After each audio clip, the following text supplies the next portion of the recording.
can see by the title and the thumbnail, we're doing something a little bit different tonight, or I guess a lot different.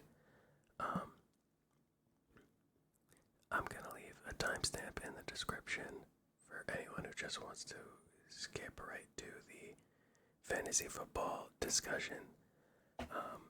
But if you're coming from my other videos where I review WWE shows, I just wanted to say this channel isn't just going to be wrestling content. I chose the name on purpose. Wrestling is not in the title of the channel. It is just kind of alluded to with the WWE kind of reference. But there's only 3 WWE shows, a week, so it's not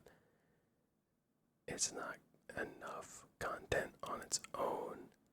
I mean, obviously you could just make discussion videos, but I kind of want to leave myself open to do other things.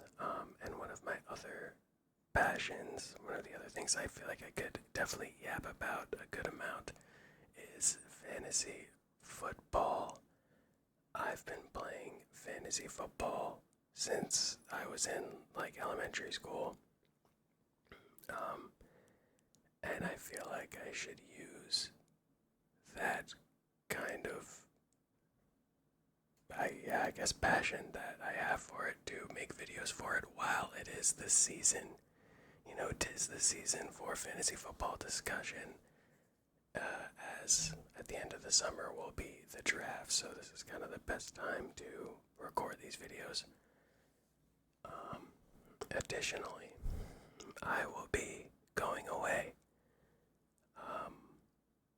on Wednesday for about a week, and I won't be able to bring my computer with me, so I will not be able to record videos while I'm gone.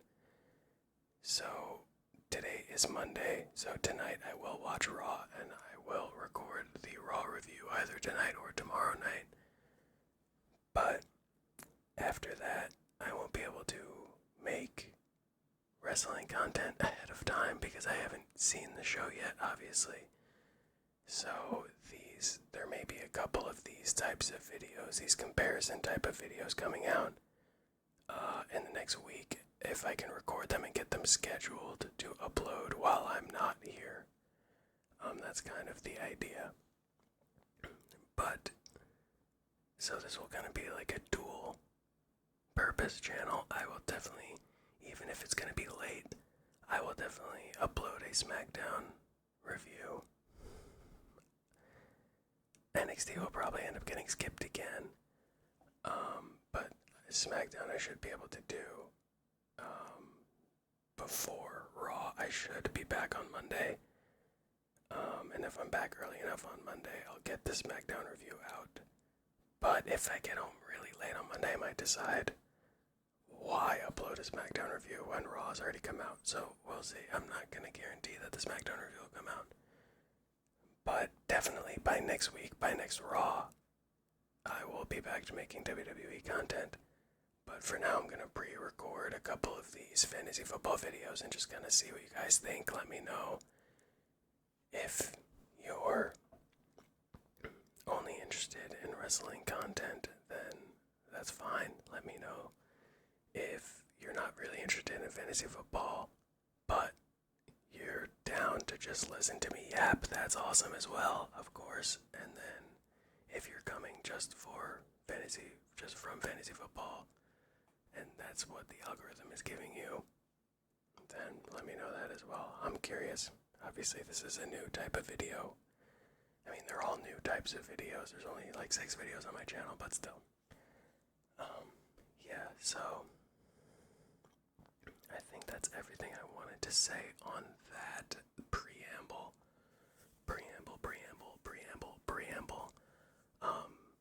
So yeah, without further ado, let's get into the actual topic of this video, which is going to be discussing who should be the 101, the 101 fantasy football this year.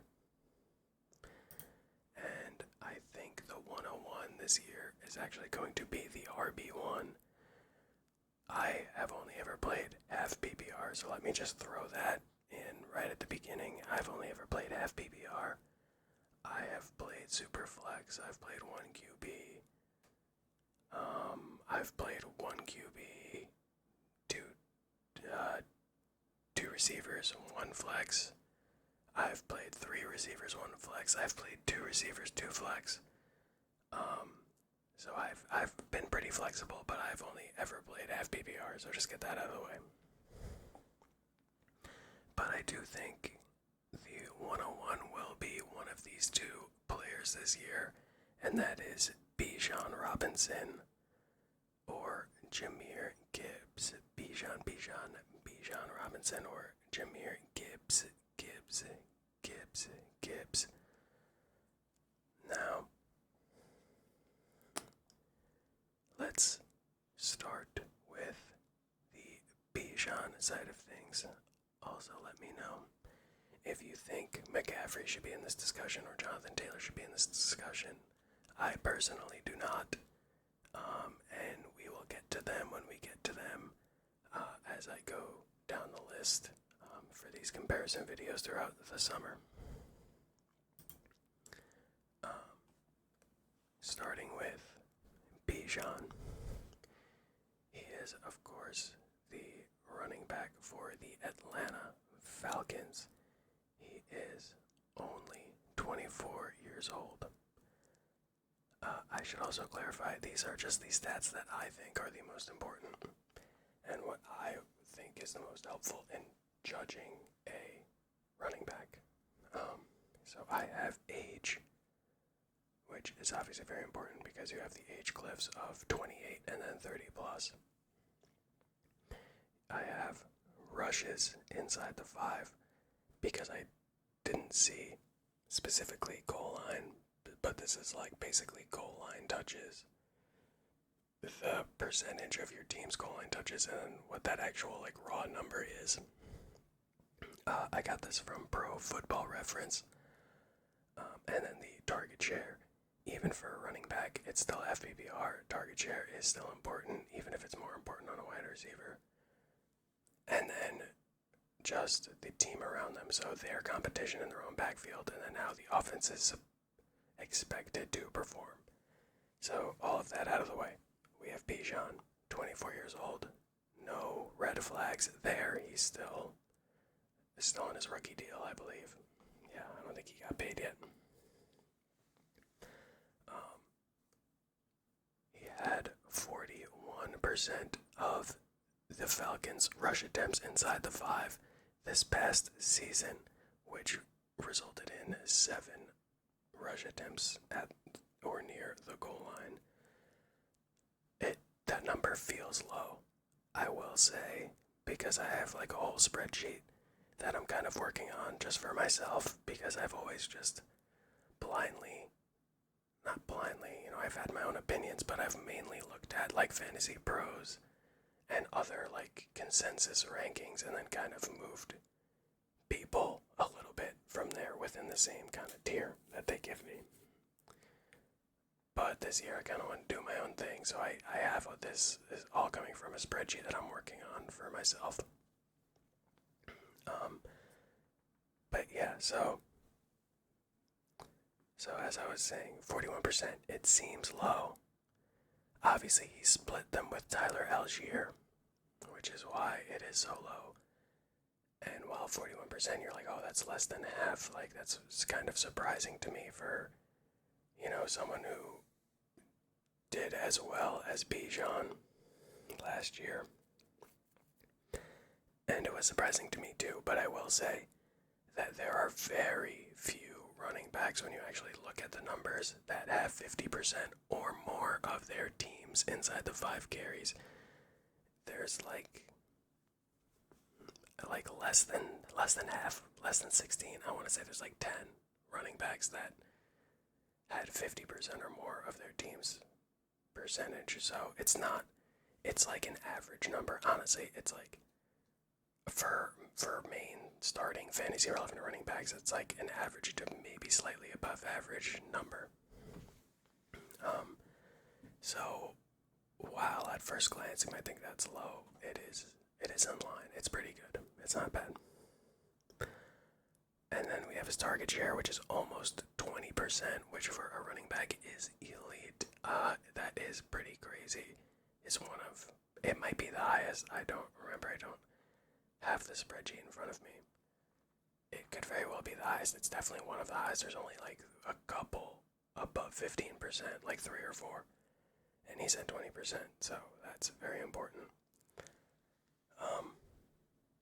Obviously, I'm pointing these out because touchdowns and reception points are very important in FPPR.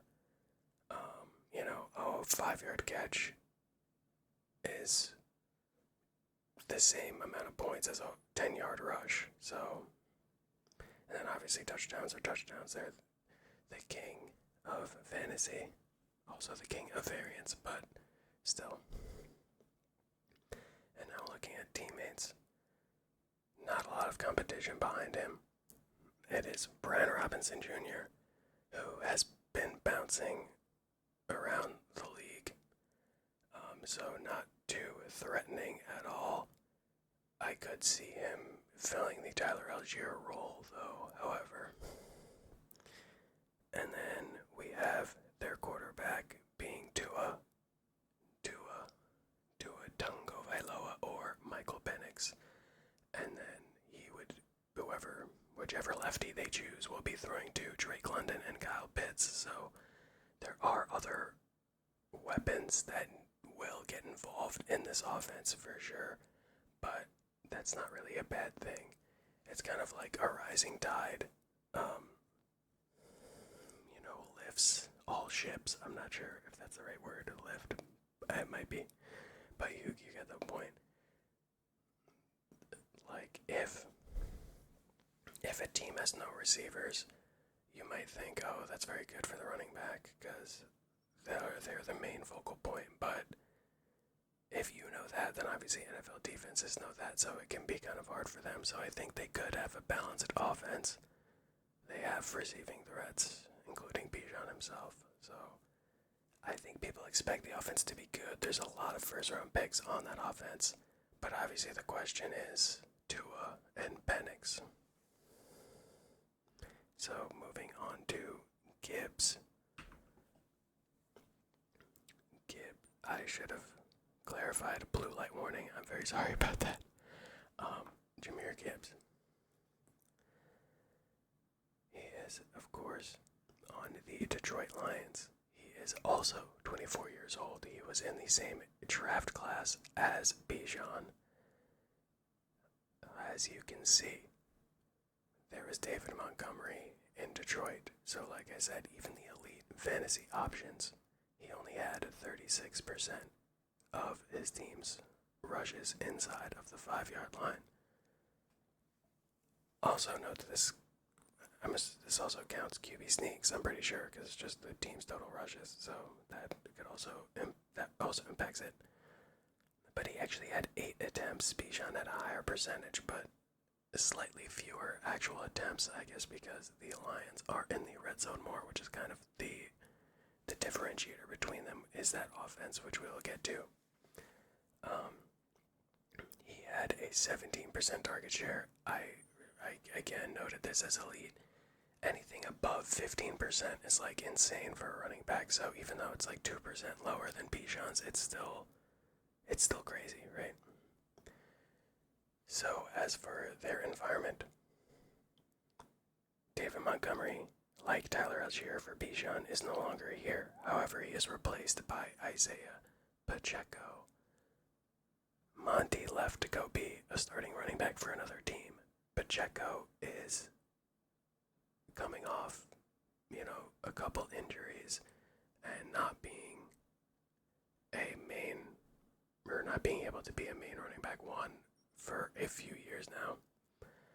So, potential downgrade in competition for Gibbs, which could be good for him. They also have Jared Goff as their quarterback, and he has a the litany of weapons to throw to with Amon-Ra, St. Brown, J-Mo, who's Jamison Williams, and then the tight end Sam Laporta, who's coming off a bit of a down year, but was very good in his rookie year. So, same kind of idea. It's definitely going to be a balanced offense, but that's okay for these backs because they can also eat in the passing game as well. So, game script wise, there's no real red flag. And really what it comes down to is having Jared Goff, who's a bit of a more stable kind of guy. He will not run the ball, he will check it down as well, which is a plus, which also goes for Tua as well. So, very similar backs, you will see, or as you can see, and you have seen very similar backs, but how would we compare these two running backs? You can see they're the same exact age. They have very similar inside of the 5 usage. Gibbs had a lower percentage, but a higher amount of carries, so that's kind of a wash there as well. Now you could say, well, Tyler Algier isn't here, so Bijan will have more, goal line opportunities, but David Montgomery's also gone. So it's also kind of a wash there, because both of their replacements are kind of like that bruiser type. I don't know if Brian Robinson is as much of a bruiser archetype as Pacheco is kind of considered. Not that Pacheco's a big guy, but just that he runs hard. But I feel like they're kind of gonna play that role of the goal line vulture, for lack of a better term, for their teams. So I could see the touchdowns going up, but I could also see it being kind of the same scenario for both guys. So that's a wash. Receiving, it's another wash. It's a slight edge to Bijan by like 2% target share, but they're both good receivers, so no one really sticks out there. And again, similar competition. I would put Brian Robinson on the Falcons in the same tier as Pacheco on the Lions. Unless you want to say Pacheco is more likely to get injured, but it's not really worth. He's not going to be on the field enough to weigh that in. And then, really the only differentiator is the quarterback and the offense. You have Goff, who's been in the Lions system for a few years, and they have been a good offense outside of his first year in Detroit when they were bad. They've been a solid offense for a few years at this point. And then you have either Tua, who's coming in to his first starts in Atlanta, and then you have Michael Penix, who obviously they're not super confident in if they signed Tua. And I mean, he's been good.